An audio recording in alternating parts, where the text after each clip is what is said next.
All right, good morning, folks. This is the January 14th meeting of the Selection Review Committee to review responses received for the Council's Legal and Technical Advisors RFQ for utility consultants. Because we are in the pandemic, we are meeting virtually. As a result, I'm going to read the agenda in full, recess for 10 minutes to receive public comment, and then we'll resume. But first, I got to call the roll. So Anita Curran, present. Paul Harang, present. Yubi, you there? Present. Yubi, present. All four members, we have a quorum. Now I'll read the agenda. Item 1, roll call. Item 2, technical advisors. The committee will discuss responses received from Legend Consulting Group, and Innervision. Item 3, legal advisors. The committee will discuss responses received from Denton's US LLP and Share Garner, Cahill, Richter, Klein, and Hilbert LLC. Item 4, adjournment.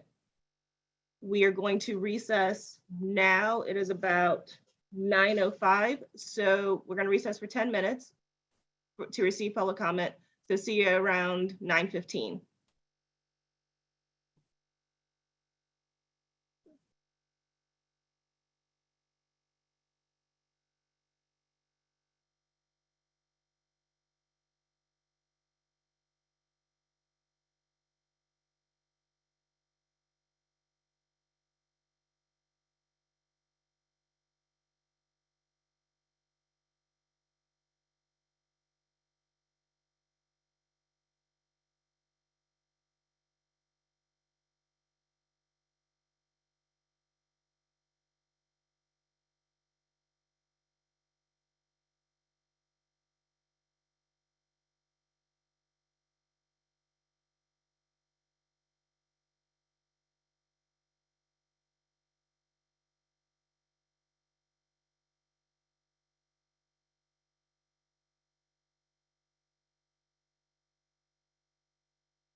Okay, folks, it's about 9:15.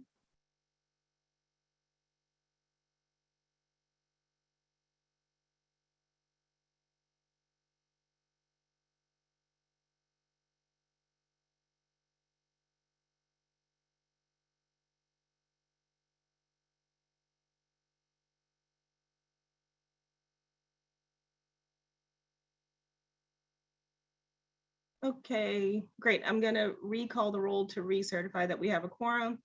Aaron Spears present, Paul Harang present, Huberton Shai present, Present. Anita Curran. I don't think Anita is back yet, but we still have a quorum with 3 members. So pursuant to the agenda, we are going to proceed, unless there's objection, with review of the responses we received from the technical advisors, including Innervision and Legend Consulting Group. I distributed a matrix for the committee to use when reviewing. So if it's okay with everyone, I'd like to begin with discussion of Legend's response, and then we'll move to Innervision. And I'm just going to go through the matrix and see if anybody has anything to say, if that's okay. Cool. Overall, oh, let the record show Anita Curran's back. Overall, I found the response to be responsive. Legend has been the council's advisors for over 20 years, so I think that includes demonstrated experience. They included work samples from their work with the council, including the most recent rate case and formula rate plans, their work outside of our jurisdiction on a power station evaluation report, testimony that they've produced at FERC on our behalf, and their participation in the AMI docket, just to name a few of the work samples. Again, I think they have a clear understanding of the work to be performed just based on my experience and on what is demonstrated in the response, and have proven to be capable of performing the work and responding to the council's requests in a timely and effective manner. Their fees, I don't believe, have changed much since the last time this was bid, and provide a pretty consistent range across the board. I'm sure when we get to the Innervision discussion, we'll note that I think the fees for Legend are slightly higher, but not much. The DBE requirement, Legend is the only firm included in the response, and Legend is not a minority-owned business, so I wanted to make note of that. But they submitted the requisite affidavits regarding their ownership and any subcontractors to be utilized. Just for the record, they do not plan on utilizing subcontractors at the time, but they are willing to work with other consultants as needed by the council, and have worked with the legal advisors pretty well over the last 3 years that I've been in this position. Anybody, anything to add for Legend?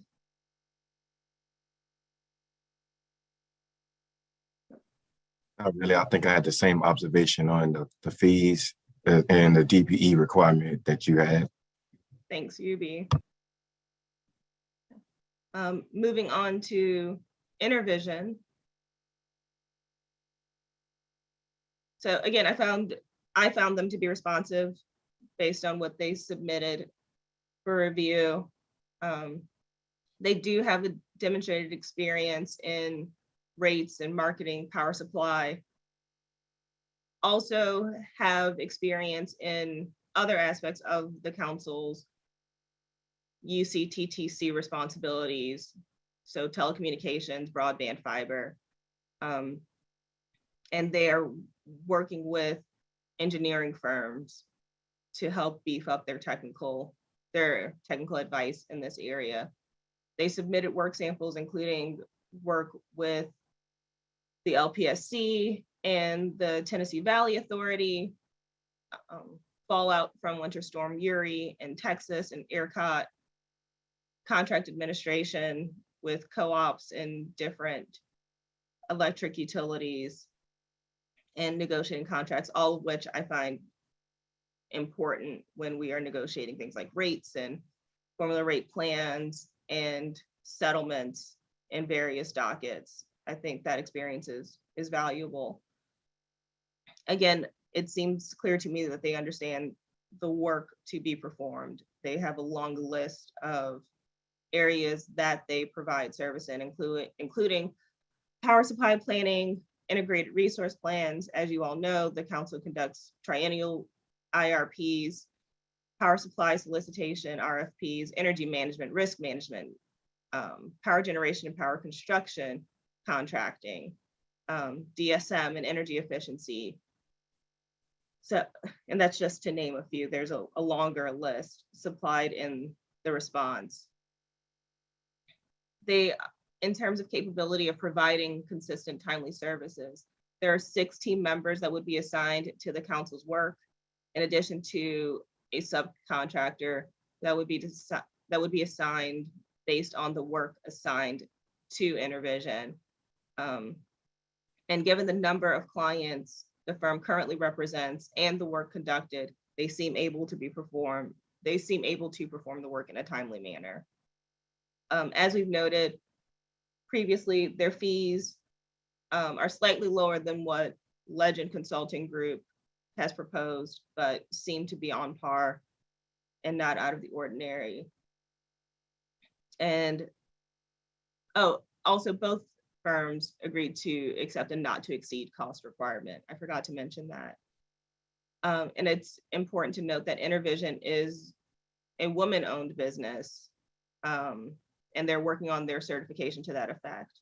But the president and CEO is a woman who would also serve on the team assigned to the council. So those were my observations. Again, they submitted all of their ownership paperwork. They are committed. They have a stated commitment to collaboration as part of their just ethos and their vision statement for their organization. So I don't think working with other consultants will be a problem for them. And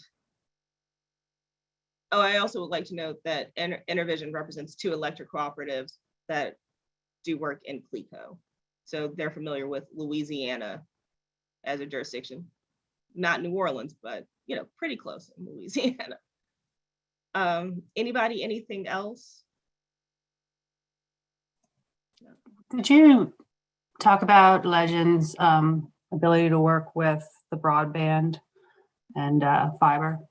So right now, we don't utilize the outside consultants to work on broadband and fiber because the council's authority in that area is limited to franchising. So I do the franchise agreements, and it's all guided by the code. But if the council were to decide they want to do a smart cities initiative or further that smart cities initiative, I don't know their experience in that area because I haven't needed to utilize them.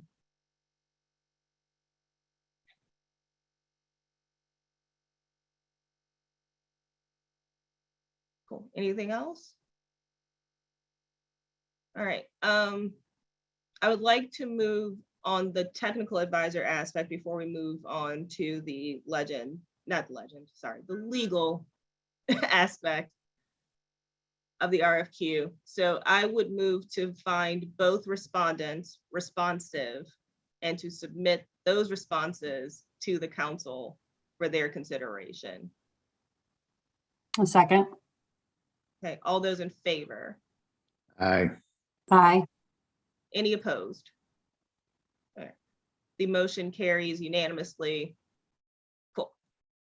On to the legal advisors. So we received two responses. Oh, I'm sorry, we had one public comment.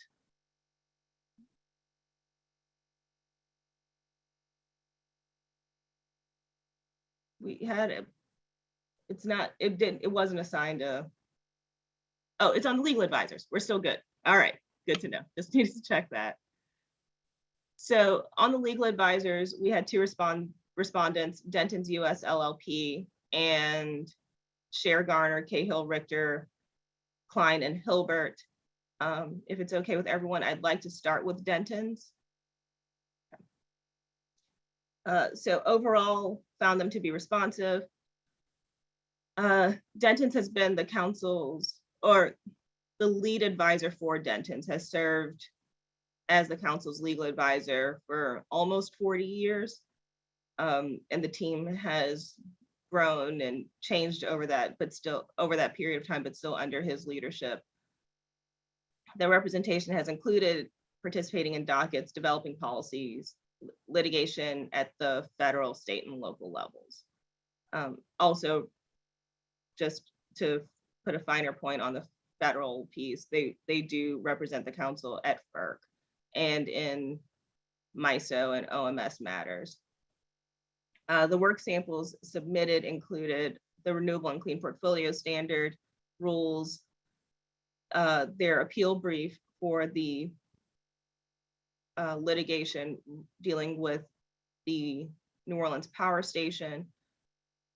That's docket UD 1602 that they successfully appealed for their aspects, and the distribution reliability prudence investigation, the comments and recommendations submitted therein. Again, Denton's has represented the council for a while, so I think it is clear that they understand the work to be performed and are similarly capable of providing consistent and timely service. Their fees have gone up a bit since their last RFQ and are higher than those submitted by Cher Garner. As far as DBE, Denton's is the only firm included in this response. The firm included in their submission a commitment to diversity and the fact they have a diversity and inclusion committee just for the council's consideration. They submitted the necessary ownership affidavits, and their willingness to work with other consultants again has been demonstrated over their work with other consultants over my tenure and previously. Anybody, anything else? Okay.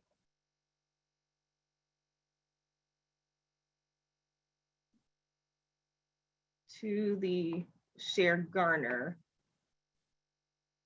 experience. So again, I found Cher Garner to be responsive. It's a combined response of SB Law, Cher Garner, Cahill et al., and the Butler Law Firm. SB Law is a DC-based firm. Butler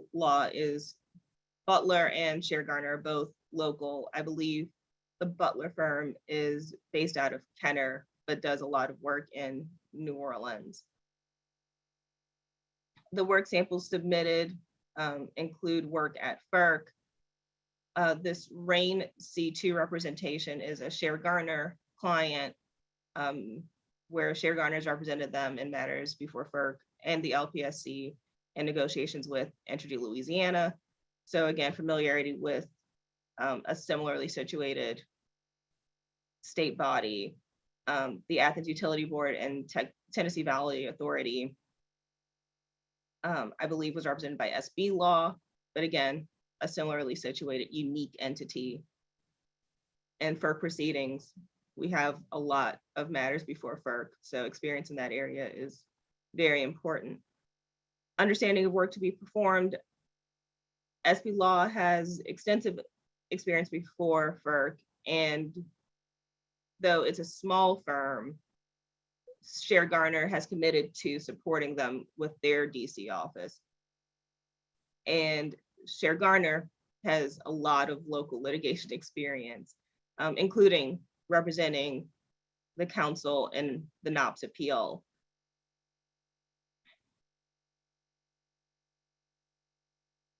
I would like to point out that the Share Garner representation on the NOPS appeal was a state law case dealing with open meetings law, not necessarily the utility experience, but they do have experience representing Brain C2. So I don't think that is completely detrimental. They are capable of providing consistent, timely service. That they seem to be well-staffed and able to perform work assigned timely. In my experience working with them, they met all of their deadlines and were professional and set clear expectations and were very responsive. As noted previously, the fees associated with this response are lower than the fees associated with Denton's. Both parties agreed to accept a not to exceed cost provision, but as the council looks to lowering advisor costs, a lower fee structure is something to keep in mind. The DBE requirement, so both SB Law and the Butler Law Firm are minority owned. The founder of SB Law is a woman, and the Butler Law Firm is, as I said, located in the greater New Orleans area, so is a local minority owned firm. We did not get a full list of employees from SB Law. I don't think that is a fatal flaw. It appears that the founder of the firm is going to perform the vast majority of the work to be done, and we can get a full list if there are in fact other employees of the firm, if that is the council's desire. While the willingness to work with other consultants wasn't expressly addressed, I mean, they're gonna have 3 firms working together on this. Also, in working with Share Garner in the past, they were working with another consultant with no problems. So I don't see that as an issue. I think it's important to note a couple of things that might be conflicts for the council in the council's mind. Share Garner currently represents the city in some ongoing litigation. So just an important thing to raise for the council, as it's my understanding that both parties would need to agree that there is no conflict or waive the conflict. I say that because the city is a party to all of the council's dockets and utility matters. The Butler Law Firm is partnered with Stone Pigman in representing the city in the Hard Rock case. So again, we would want to make sure that everyone is aware of this and does not see any conflict. It's also important to note that Stone Pigman has been involved in the past in representing the LPSC in regulatory proceedings. So again, just want to make sure that there's no conflict. Share Garner, as I stated, represented the council in the past in the open meetings law aspect of the NOPS appeal. And well, I don't foresee a conflict with the representation of Brain C2 in their negotiations with ELL, just something to note for the council. So anybody, anything else to add there? I know that was a lot.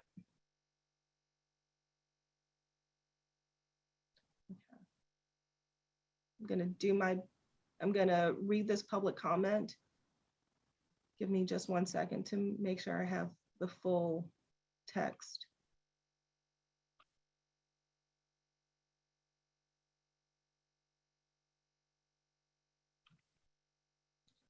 The comment is from Jesse George with the Alliance for Affordable Energy.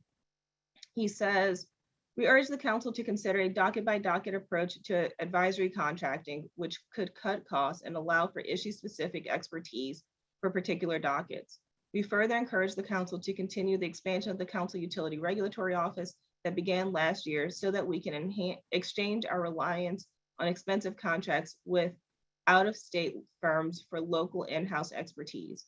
The new Council and Utility Committee inherits numerous ongoing dockets that have the potential to make electricity more affordable and more reliable for New Orleanians, but we must have utility advisors with the vision to transform our energy landscape.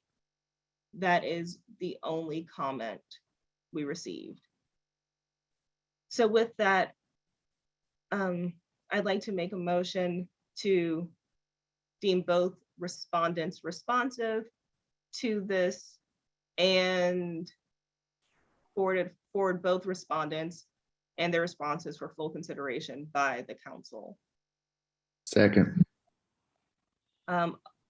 Anyone opposed? No post. Okay, hearing no one in opposition, the motion carries unanimously. I don't think there's anything else for this body, so with that, I will entertain a motion to adjourn. Move to adjourn. Excellent, no one's opposed to that, I can tell. So hearing no opposition, the motion carries. Thank you all.